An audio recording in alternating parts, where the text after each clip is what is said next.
Shalom dan selamat pagi saudara-saudaraku yang dikasihi dalam Tuhan dimanapun saudara berada.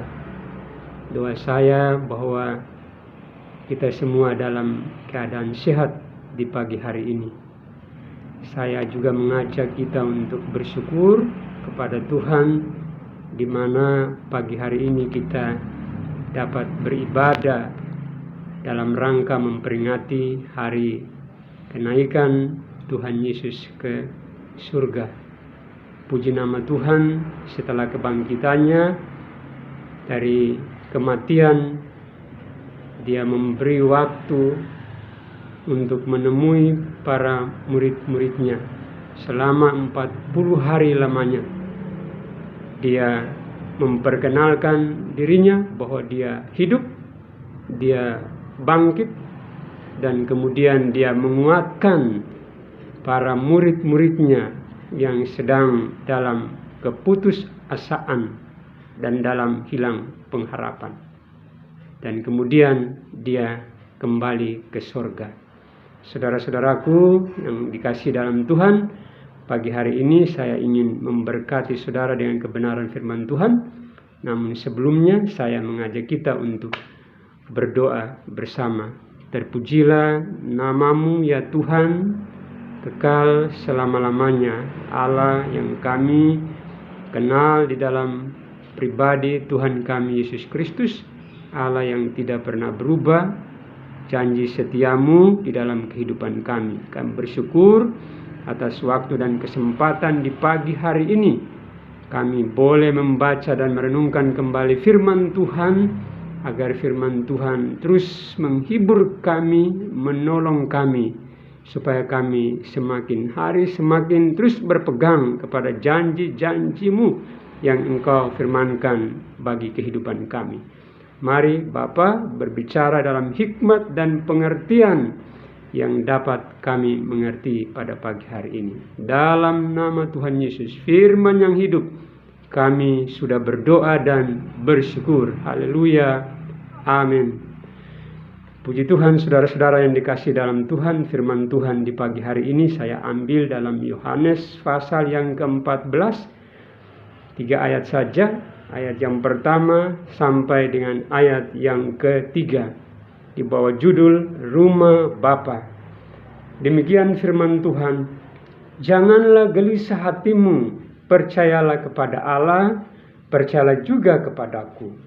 Di rumah Bapakku banyak tempat tinggal.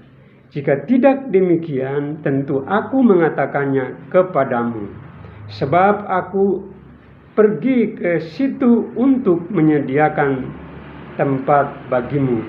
Dan apabila aku telah pergi ke situ dan telah menyediakan tempat bagimu, aku akan datang kembali dan membawa kamu ke tempatku, supaya di tempat di mana aku berada, kamu pun berada. Saudara-saudara yang dikasihi di dalam Tuhan Yesus Kristus, tema firman pada pagi hari ini adalah janganlah gelisah. Tema ini diambil dari ayat pertama firman Tuhan di pagi hari ini. Sekali lagi, janganlah gelisah hatimu. Apakah saudara sedang gelisah? Saya tidak tahu.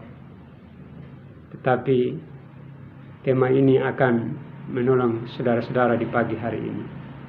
Kita melihat di sini kalimat dalam ayat pertama ini adalah bentuk larangan Tuhan Yesus kepada murid-muridnya, yaitu Tuhan melarang, janganlah engkau gelisah hatimu. Tentu timbul pertanyaan, ya, apa sebab atau apa yang memicu para murid-muridnya kemudian menjadi gelisah saudara-saudara yang dikasih dalam Tuhan. Nah, kalau kita membaca di dalam Yohanes pasal 13 ayat 33, itu sangat jelas dikatakan di sana Tuhan Yesus memberi semacam sinyal bahwa hanya seketika saja dia akan bersama dengan murid-muridnya. Hanya seketika saja. Karena apa? Karena dia akan pergi. Mengapa murid-murid gelisah hati mereka? Karena mereka akan berpisah dengan Tuhan. Tuhan akan pergi dan meninggalkan mereka sendirian. Saudara-saudara yang dikasihi di dalam Tuhan Yesus Kristus, ada beberapa pengertian gelisah. Yang pertama adalah seseorang dikatakan gelisah artinya sedang resah hatinya.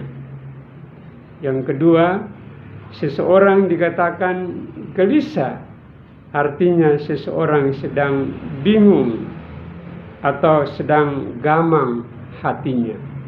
Dan yang ketiga, seseorang dikatakan gelisah artinya seseorang sedang khawatir atau tidak nyaman, tidak tenang di dalam hidupnya. Jadi sangat jelas murid-murid pada waktu itu mungkin saja mereka gelisah, artinya mereka sedang resah hati mereka. Mereka sedang bingung, sedang gamang hati mereka, atau mereka sedang khawatir, tidak tenang karena mereka akan berpisah dengan Tuhan. Saudara-saudaraku yang dikasihi dalam Tuhan, saya mau katakan kepada saudara di pagi hari ini, di dalam kehidupan kita di dunia ini, ada banyak sekali hal yang membuat kita menjadi gelisah, yang membuat kita gamang hati kita, galau hati kita, yang membuat kita khawatir, kita tidak tenang di dalam hidup ini. Tetapi ingat firman Tuhan pada pagi hari ini, Tuhan memberikan satu perintah, satu larangan, yaitu janganlah gelisah hatimu. Saudara-saudaraku yang dikasihi dalam Tuhan, selanjutnya kita melihat di sini bahwa Tuhan berkata kepada murid-muridnya, percayalah kepada Allah dan percayalah juga kepadaku. Sungguh kalimat-kalimat yang sangat luar biasa. Kalimat yang mengajarkan tentang iman dan kepercayaan kepada Allah. Yesus memberikan satu tips atau satu cara bagaimana untuk mengatasi kegelisahan para murid-muridnya pada waktu itu, yaitu dengan cara menaruh iman dan pengharapan mereka hanya kepada Allah saja. Saudara-saudara yang dikasihi dalam Tuhan Yesus Kristus, Tuhan mengatakan percayalah kepada Allah, percaya juga kepadaku. Ya. Tuhan Yesus adalah Allah sendiri. Dia mengajarkan kepada murid-muridnya untuk percaya kepada Allah, tetapi juga percaya kepadanya. Saudara-saudara yang dikasihi dalam Tuhan. Jadi kita melihat di sini bagaimana cara Tuhan menolong para murid-muridnya untuk mengatasi kegelisahan mereka dengan cara menaruh iman dan pengharapan, kepercayaan hanya kepada Allah saja dan jangan kepada yang lain. Saudara-saudaraku yang dikasihi dalam Tuhan, selanjutnya dalam ayat yang kedua dan ayat yang ketiga, Di sini kita melihat Tuhan berbicara tentang 3 hal, yaitu tentang sorga dan tentang tujuan kepergiannya atau tujuan kembali ke sorga, dan kemudian tujuan ia datang kembali pada kali yang kedua. Saudara-saudara yang dikasihi dalam Tuhan, saya ingin berbicara 3 hal ini kepada saudara di pagi hari ini. Yang pertama adalah tentang sorga. Saudara-saudaraku yang dikasihi dalam Tuhan, kalau kita melihat ayat yang kedua ini, maka dikatakan demikian kepada kita, di rumah Bapakku banyak tempat tinggal. Jika tidak demikian, tentu aku mengatakannya kepadamu. Sebab aku pergi ke situ untuk menyediakan tempat bagimu. Kata-kata Tuhan Yesus yang diucapkan di sini, kita bisa memperhatikan di rumah Bapakku itu banyak tempat tinggal. Dan kemudian dikatakan, aku pergi ke situ. Pergi kemana? Pergi ke rumah Bapa di sorga. Jadi dalam ayat-ayat ini tidak lain adalah Tuhan Yesus sedang berbicara tentang surga, atau surga itu adalah sebuah tempat. Saudara-saudara yang dikasihi dalam Tuhan. Jadi kalau kita bertanya atau orang bertanya, apakah surga itu sungguh-sungguh ada?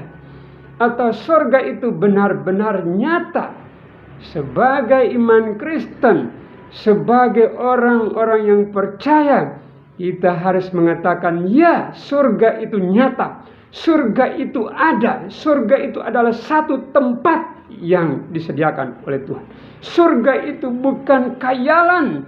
Surga itu bukan fiktif.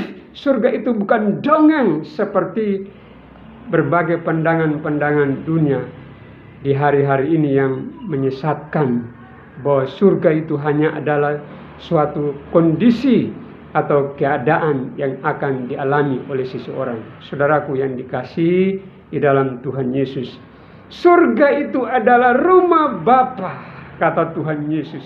Ya, rumah Bapa di sorga. Saudara-saudara, surga itu merupakan sebuah tempat yang disediakan bagi setiap orang yang percaya. Surga itu adalah tempat permanen, tempat yang tetap, tempat yang kekal. Surga itu adalah tempat yang lebih dari cukup untuk menampung setiap orang yang percaya kepada Tuhan. Saudara-saudaraku yang dikasihi dalam Tuhan, yang kedua, kita melihat tentang Tuhan berbicara tentang kepergiannya atau dia kembali ke surga. Tujuannya juga amat sangat jelas di dalam ayat-ayat ini. Tujuannya adalah apa? Untuk menyediakan tempat bagi kita. Saudara-saudara, dikatakan Tuhan pergi, Tuhan kembali ke sorga untuk menyediakan tempat itu bagi kita. Tempat itu disediakan bagi kita yang percaya. Saudara-saudara, artinya apa? Surga itu hanya dapat dinikmati, dihuni, ditempati untuk menjadi tempat yang kekal bagi mereka yang percaya kepadanya. Ya. Dalam ayat yang ke-6, Tuhan jelas mengatakan bahwa akulah kebenaran dan hidup. Tidak ada seorang pun yang datang kepada Bapa kalau tidak melalui aku. Jadi untuk menikmati tempat atau menikmati surga yang Tuhan telah sediakan itu, maka semuanya harus melalui Tuhan Yesus Kristus. Selanjutnya, yang ketiga adalah Tuhan mengatakan kepada para muridnya, aku akan datang kembali. Bukan saja ngomong tentang surga itu adalah tempat rumah Bapa yang kekal. Bukan saja berbicara tentang Dia pergi menyediakan tempatnya, tetapi dia pun berbicara bahwa dia akan datang kembali pada kali yang kedua. Praise the Lord, saudaraku yang dikasihi dalam Tuhan. Ini sebuah janji yang harus terus-menerus kita percaya dan harus terus-menerus kita harapkan akan menjadi kenyataan, yaitu bahwa Ia akan datang kembali pada kali yang kedua. Tujuannya pun jelas di sini, saudara-saudara, yaitu untuk membawa kita orang yang percaya itu kembali ke surga, saudara-saudara. Untuk membawa kita orang yang percaya, apakah itu orang yang percaya yang sudah mati maupun yang masih hidup, untuk kembali ke surga, saudara-saudaraku yang dikasihi dalam Tuhan. Sebuah janji yang sangat indah dan sangat luar biasa, di mana kita lihat di sana ada pertemuan yang indah, muka dengan muka, face to face bertemu. Kita melihat di sana ada fellowship yang indah, yang permanen, yang tetap bersama dengan Yesus. Dikatakan di dalam ayat-ayat ini, supaya di tempat di mana aku berada, kamu pun juga berada. Oh, haleluya. Saudaraku yang dikasihi dalam Tuhan, ada kebersamaan untuk selama-lamanya di sorga bersama dengan Tuhan kita.